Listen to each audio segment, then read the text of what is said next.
Welcome back to Physics Forum. So today I am going to deliver a lecture on calculation of center of mass of continuous system. In the previous lecture, we have already seen how to calculate center of mass of the discrete system in which all the particles were separated from each other.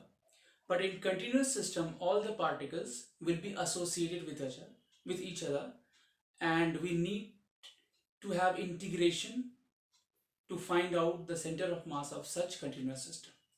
Let's see how to calculate center of mass of continuous system. So in the previous lecture, we have already seen if you wish to calculate center of mass along x-axis, so in that case, axiom was m1x1 plus m2x2 plus mnxn and so on, right? Divided by m1 plus m2 and mn, right? But if we want to calculate center of mass for continuous system, there is slight modification in this formula. So this would go like will go like this. Here, this is x center of mass of differential mass into differential mass by integration of differential mass. So if we compare these two equations, we can definitely see that this x1 is replaced by axiom of dm and this m1 is replaced by dm. So we need to have integration to find out center of mass of such, to calculate the center of mass of such continuous system. Let's see how to calculate center of mass of such continuous system. Again, in the same way, we can write down ycm as ycm of differential mass into differential mass and integral of differential mass. In the same way, zcm can be written as zcm of differential mass into dm, right? So here xcm of dm is basically center of mass of differential mass dm, differential mass dm. So we will understand how to use these equations with the help of examples, right? So let's begin with okay, before we move to calculation part, we need to understand the kind of density we are supposed to take. Like we can have different sort of bodies. The first sort of body is that in which mass is distributed over the linear profile of the body, right? So in that case, we are going to use linear mass density, right? For example, a linear rod whose thickness can be neglected. So in that case, entire mass is distributed over the linear profile of the body. So entire mass is distributed along this length. So in that case, we are going to use linear mass density, which is represented as lambda. So lambda would be m by L, right? So lambda is linear mass density. Again, if mass is distributed over surface of a body, for example, in case of a disk having a negligible thickness, so in that case, entire mass is present over this surface. So in that case, we are going to use surface mass density, which is represented as sigma. So m by a, that is mass per unit area. So this is mass per unit length, this is mass per unit area. And again, if we wish to calculate center of mass of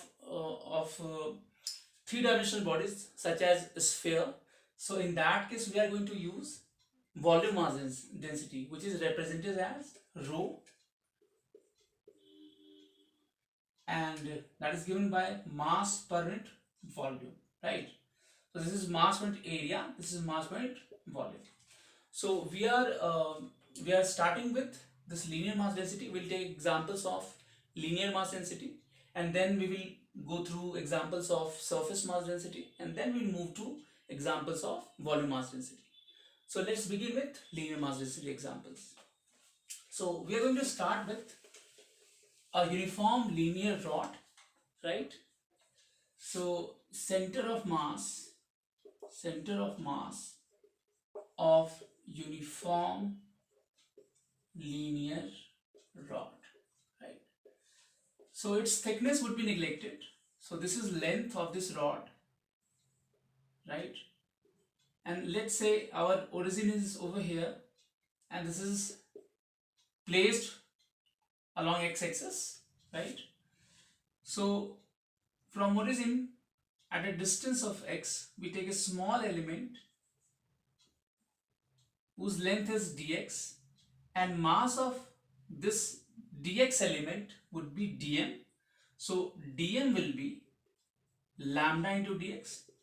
So lambda is here, mass point length m by l. So entire mass is distributed over this length. So linear mass density is mass point length, and if we multiply it with dx, we will get differential mass of this differential element, right? So dm is lambda into dx. Now from definition of xcm, we can write down xcm of dm into dm by integral of dm. Now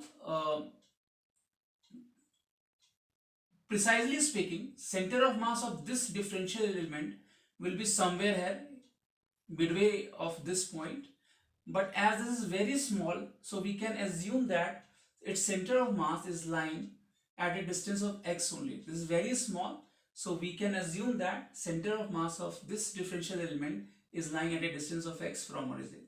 So we can simply write down this to be x and dm is to be lambda into dx, right? And integral of differential mass. So we take out the constant part out of the integration. So this is lambda x dx by dm.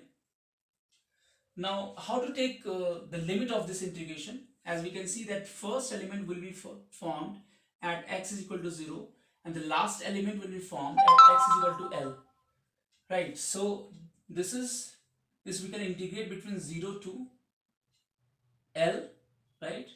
And this is entire mass, so this is 0 to, this can be integrated between 0 to m. So when we integrate it, this comes to be lambda into L square by 2 by m, putting the value of lambda m by L into 1 by m into L square by 2. So this comes to be L by 2. Simple. So we can simply write down that center of mass of this uniform rod will be exactly midway of the rod, right? This result can be generalized for any sort of regular bodies, whether it's a complete sphere, it's a complete disk, or any other regular shaped body. So we can generalize this result that for regular shaped body, center of mass will be lying at its geometrical centers, right? Now we will take another example based on linear mass density, and that is center of mass of uniform semicircular ring, right? Semicircular ring.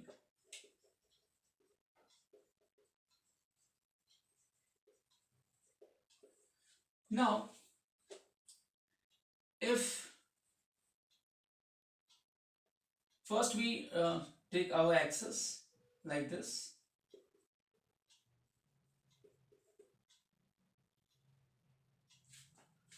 so suppose if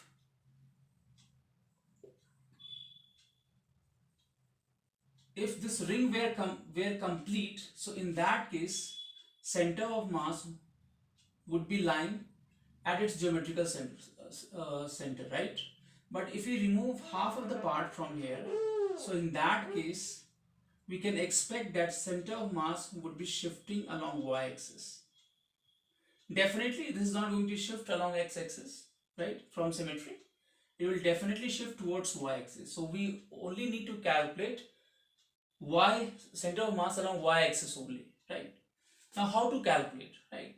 So first we take element from here at an angle theta, We are taking an angular element over here as mass is distributed over an angular profile of this body. So at an angle theta, we take a small element of length dl, which is subtending an angle of d theta over here, right? So mass of this differential element having length dl, that would be dm is equal to lambda into dl, right? Lambda will be how much? This will be mass per unit length. So entire length of this semicircular ring will be pi r into dl, and dl can be written as r d theta, right? So we can simply write down lambda r d theta, right? Lambda r d theta, right? As we know that theta is equal to L by R, so for differential angle this would be dl by r, right? So from here we can say that dl is equal to r d theta. Now from definition, now again this element is lying at a height of r sine theta. R is the radius of this semicircle. So this element is lying at a height of r sine theta. This is r, so this is r sine theta, right? So we can write down that YCM, that would be YCM of differential mass into differential mass by integral of differential mass. So YCM of this differential mass is lying over a height of r sine theta. So this is r sine theta, and dm can be written as lambda into rd theta. And if we integrate this entire mass, this comes to be m.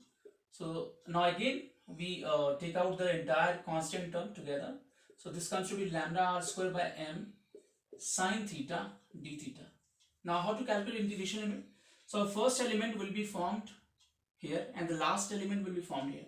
So first element is formed at an angle of theta is equal to 0 degree, and the last element is formed at theta is equal to 180 degree. So our integration limit would be 0 to pi.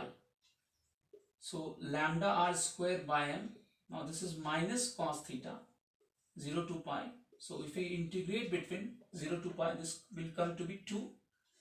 So and put the value, now we put the value of lambda, which was m by pi r into m into r square into 2. So this comes to be 2r by pi.